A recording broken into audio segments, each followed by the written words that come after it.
Assalamualaikum warahmatullahi wabarakatuh. Salam sejahtera untuk kita semua. Perkenalkan, saya Eva Setiarini selaku dosen di Program Studi Pendidikan Matematika Sekolah Tinggi Keguruan dan Ilmu Pendidikan Dampal Selatan. Ya, mata kuliah yang saya ampu saat ini sangat berkaitan dengan bidang saya, yaitu pendidikan matematika. Nah, diantaranya itu ada mata kuliah statistika dasar, kemudian ada aljabar linear elementer, ada geometri analitik, dan masih banyak lagi mata kuliah yang saya ampu.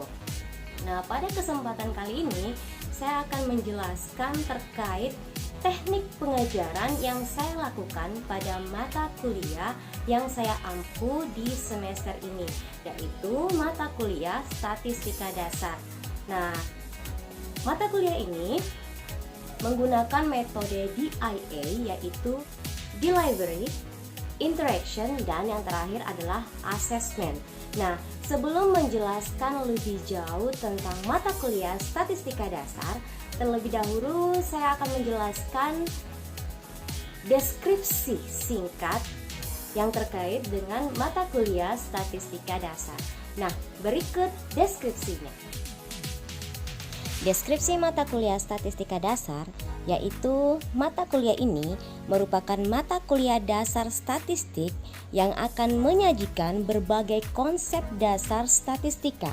Nah, di antaranya yaitu statistika deskriptif dan statistika inferensial.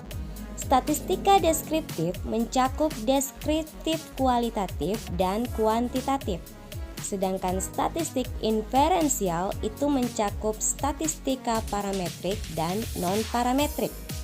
Selain itu, dalam mata kuliah ini akan dibahas pula tentang populasi dan teknik pengambilan sampel, data dan jenis-jenisnya, serta berbagai bentuk penyajian data, termasuk pula ukuran gejala pusat, ukuran letak, ukuran keragaman data, serta teknik analisis korelasi dan regresi.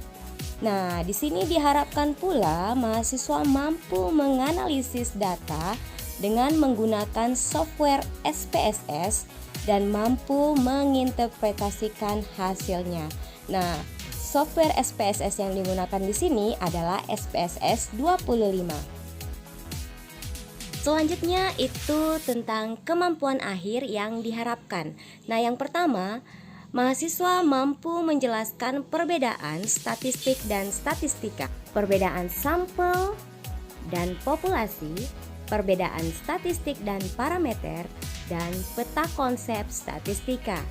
Yang kedua, mahasiswa mampu mengidentifikasi jenis-jenis data, variabel dan skala suatu variabel penelitian kuantitatif. Yang ketiga, mahasiswa mampu menyajikan data dalam bentuk tabel, diagram batang, diagram lingkaran, serta grafik. Yang keempat, mahasiswa mampu menentukan mean atau rata-rata, median, modus, standar deviasi, varians atau variansi, kuartil, desil, dan persentil. Yang kelima, mahasiswa mampu menentukan hubungan dua buah variabel baik berskala nominal, ordinal, interval, maupun rasio.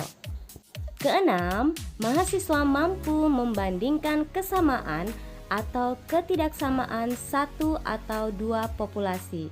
Serta yang terakhir, mahasiswa mampu menggunakan software statistika, dalam hal ini adalah SPSS 25. Adapun materi perkuliahan dari statistika dasar itu, yang pertama adalah pendahuluan, pengertian statistik dan statistika, populasi dan sampel, serta data dan pengumpulan data. Kedua, itu penyajian data. Ketiga, daftar distribusi frekuensi. Keempat, ukuran gejala pusat dan letak. 5. Ukuran simpangan baku data. 6. Ukuran keragaman data. 7. UTS atau ujian tengah semester. 8. Pengujian hipotesis. 9. Rumusan hipotesis deskriptif. baik itu uji dua pihak, uji satu pihak, dan interpretasi hasil uji.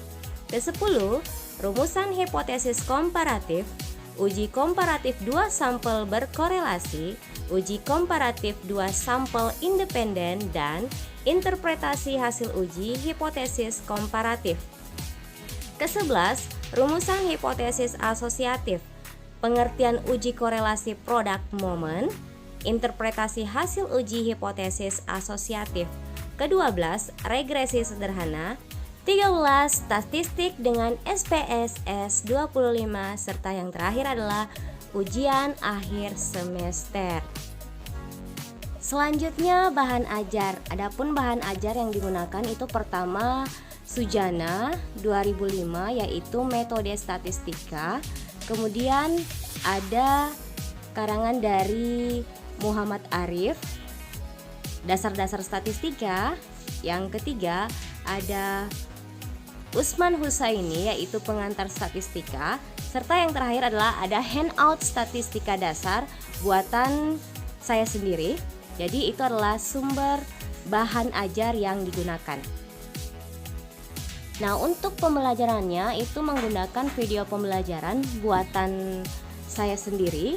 Nah, ini adalah link-link materi ajar yang telah diupload di channel YouTube. Jadi mahasiswa bisa melihat materi ajar di channel yang ada di YouTube. Selanjutnya tentang penilaian mata kuliah. Nah, kriterianya itu ketepatan dan penguasaan materi. Sedangkan indikatornya itu ada 6. Yang pertama, memahami tujuan pembelajaran. Kedua, memahami kompetensi mata kuliah. Ketiga, memahami capaian pembelajaran. 4, memahami metode pembelajaran yang digunakan. 5, memahami topik-topik yang dibahas dalam perkuliahan. Dan yang terakhir, memahami referensi yang digunakan dalam perkuliahan statistika dasar. Nah, untuk sistem pembelajaran sendiri itu menggunakan daring atau sinkronus, yaitu sistem pembelajaran dalam jaringan. Nah, orientasi yang dihadapkan adalah mahasiswa membaca atau menonton materi yang telah dibuat oleh dosen. Link materi terlampir di setiap pertemuan. Nah, latihan sendiri ini mahasiswa mengerjakan latihan yang diberikan, serta umpan balik itu adalah mahasiswa bertanya dan berdiskusi secara bersama materi yang tidak dipahami. Lalu mahasiswa mengerjakan latihan selama proses pembelajaran berlangsung dan dosen memeriksa jawaban mahasiswa yang sudah selesai mengerjakan latihan yang diberikan. Jadi latihan diberikan dan dikerjakan di saat perkuliahan berlangsung. Nah, selanjutnya ini adalah media pembelajaran. Nah, media pembelajaran itu ada perangkat lunak dan ada perangkat keras. Untuk perangkat lunak sendiri menggunakan WhatsApp, Facebook, dan video YouTube.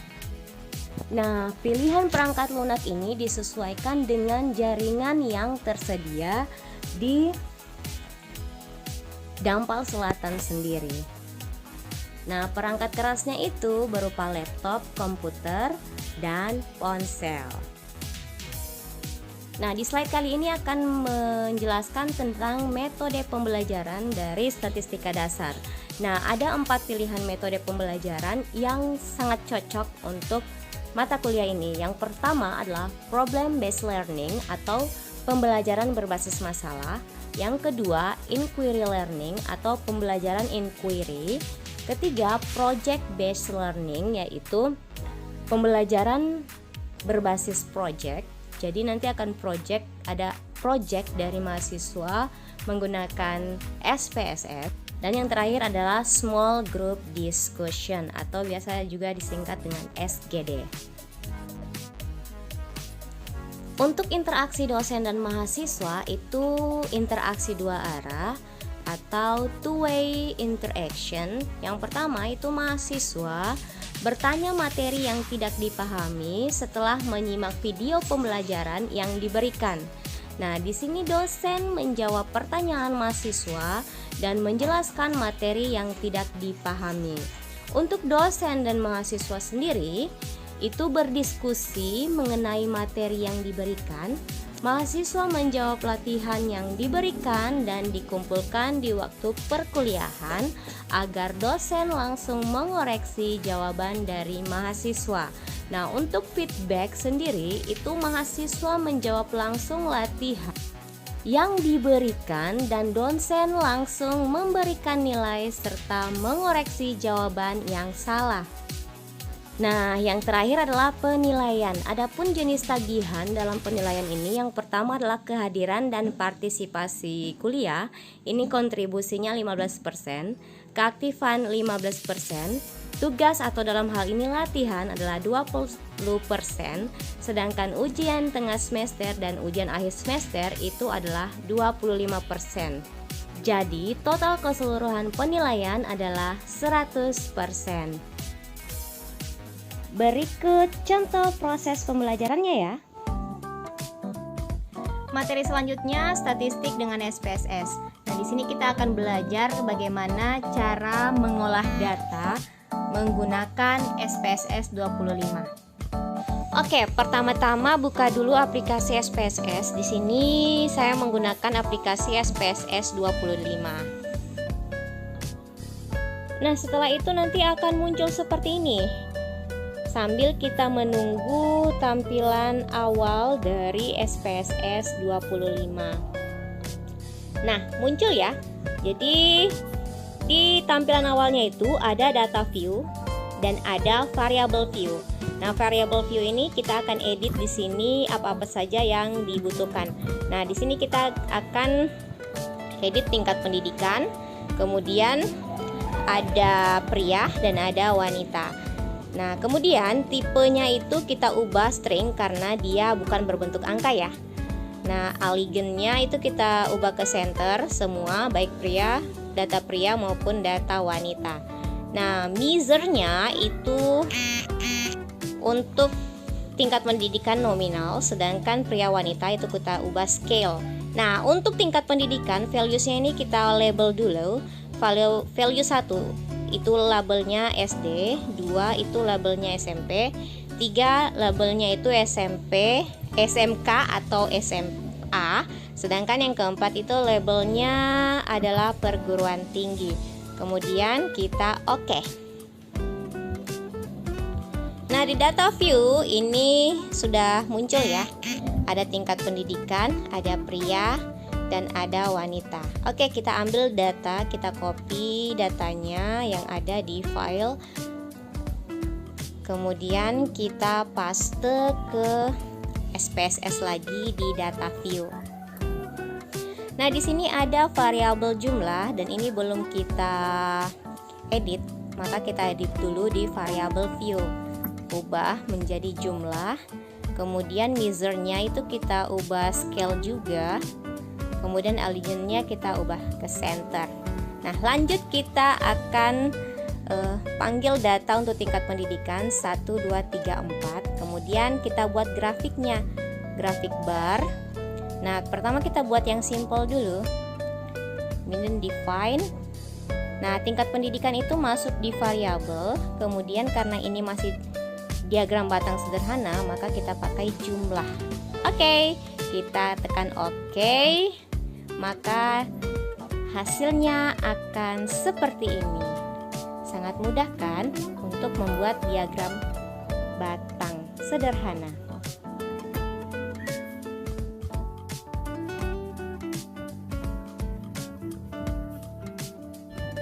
Selanjutnya diagram batang stake. Nah, kemudian define. Tingkat pendidikan kita masukkan di kategori pria dan wanita ke bars represent. Kemudian oke. Nah, hasilnya lebih keren lagi ya. Di sini ada data pria dan data wanita saling susun. Jadi yang wanita di merah, yang pria di biru. Menggunakan SPSS. Nah, sama menggunakan data yang tadi, kita buka graph, kemudian pilih legacy, kemudian pilih line. Nah, kita buat yang simple aja dulu. Pilih values of individual case. Nah, seperti biasa, itu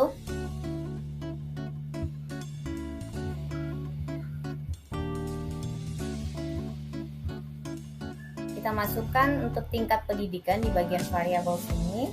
Kemudian untuk jumlah, karena kita yang simple line, maka kita pilih yang jumlah. Kemudian pilih di line represent. Kemudian kita oke. Nah, hasilnya seperti ini. Gampang ya? Oke. Nah, kali ini kita akan lanjut lagi untuk diagram lingkaran menggunakan SPSS. Nah, kita pilih diagram